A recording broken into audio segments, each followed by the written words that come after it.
Voice of Cameroon, la voix de l'espérance. Et tout ce qu'il faut, toutes les armes que nous avons, nous allons les sortir pour que les situations que vous avez, quelles ne soient plus les situations désespérées, quelles ne soient plus les causes impossibles, même si la situation ne va pas totalement changer, mais dès cette semaine, vous allez avoir le temps qui va vous dire, même si je ne veux pas changer, mais ça va changer au nom de Jésus.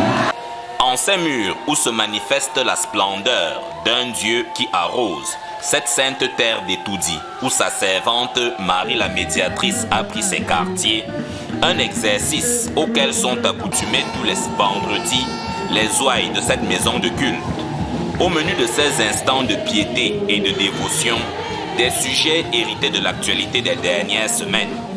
Il y a notamment cette détresse qui tarde à s'estomper dans les régions du nord-ouest et du sud-ouest, où se sont installées depuis 5 ans les abominations d'une crise, où s'affrontent forces de l'ordre et miliciens séparatistes.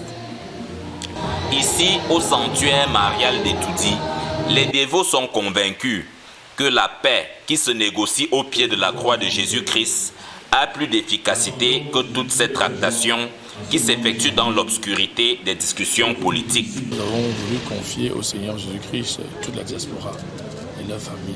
C'est pourquoi cette messe a commencé par un grand moment de pénitence marqué par le chemin de croix et qui a connu son apothéose avec la célébration eucharistique achevée par l'adoration.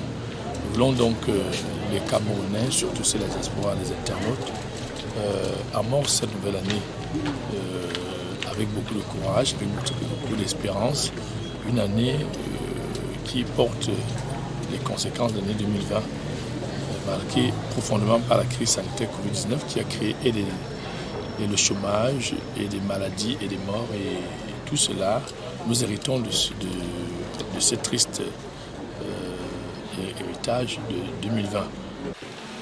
L'insécurité qui n'a de cesse de tisser sa toile dans les régions dites anglophones préoccupe autant que le championnat d'Afrique des Nations, CHAN, qui se jouera au Cameroun.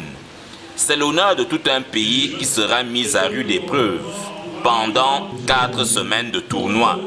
Les prières qui s'élèvent de ce lieu de culte ne sont pas de trop pour escorter la sélection nationale A' jusqu'au Saint Graal de la finale du 7 février prochain.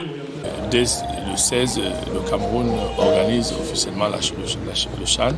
Nous avons profité de cette occasion pour confier au Seigneur tout le pays. Nous savons que le Cameroun fait face à des crises comme la crise du nord-ouest et du sud-ouest, et sans compter la crise sanitaire marquée par la pandémie Covid-19. C'est donc dans ce contexte que le Cameroun accueille le CHAN et nous avons donc voulu confier tous ces événements, confier nos hôtes afin que le Seigneur les protège contre cette pandémie malheureuse. Dans les prières de ce soir également, la diaspora camerounaise, coincée en 7 ans troublés entre le marteau de la Covid-19 et l'enclume du politiquement incorrect des heures actuelles. Fin.